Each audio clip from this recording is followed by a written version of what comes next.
Vous êtes cons à croire à des conneries comme ça? Stranger Things fans are the dumbest fandom of all. C'est pas la fin qu'on critique, c'est nous. Et ça, je refuse de le laisser passer. Ce qui est beau avec Stranger Things, c'est sa communauté. Et le problème, c'est que cette communauté-là, aujourd'hui, elle est méprisée. Ce qu'on voit là, c'est pas juste une réaction excessive, c'est ancré dans un mécanisme très ancien. Dans la culture, pour certains, il y a toujours une hiérarchie. Des œuvres jugées légitimes et d'autres œuvres considérées comme mineures. Le populaire a toujours été suspect. Ce qui est beau avec Stranger Things, c'est que les gens ont appris à regarder autrement. Un mouvement mondial s'est créé, faisant attention aux plans, aux musiques, aux couleurs, aux costumes, au silence. Et les séries ont pendant longtemps été regardées de haut. Pas parce qu'elles étaient mal faites, mais parce qu'elles étaient populaires. Et pourtant, les contraintes ne sont pas les mêmes que pour un film. Une série doit tenir dans le temps, maintenir une cohérence sur des années, travailler la répétition et faire évoluer les émotions lentement. C'est pas moins exigeant, hein, c'est juste différent. Une saison de Stranger Things, c'est environ 450 millions d'euros, pour l'équivalent de 8 films. À titre de comparaison, un blockbuster tel que Avengers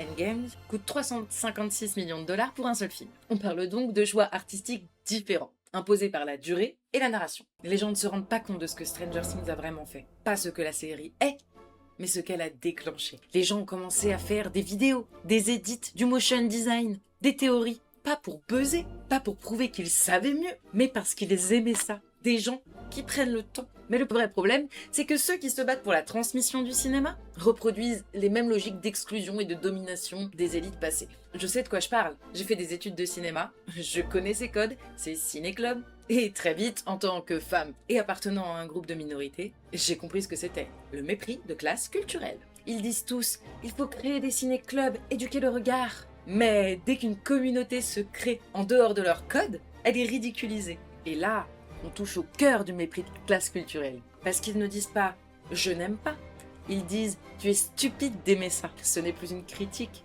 c'est une disqualification. Alors peut-être que le vrai sujet, ce n'est pas la fin. Mais pourquoi dès qu'une œuvre devient populaire, on méprise sa communauté qui a appris à aimer le cinéma grâce à elle?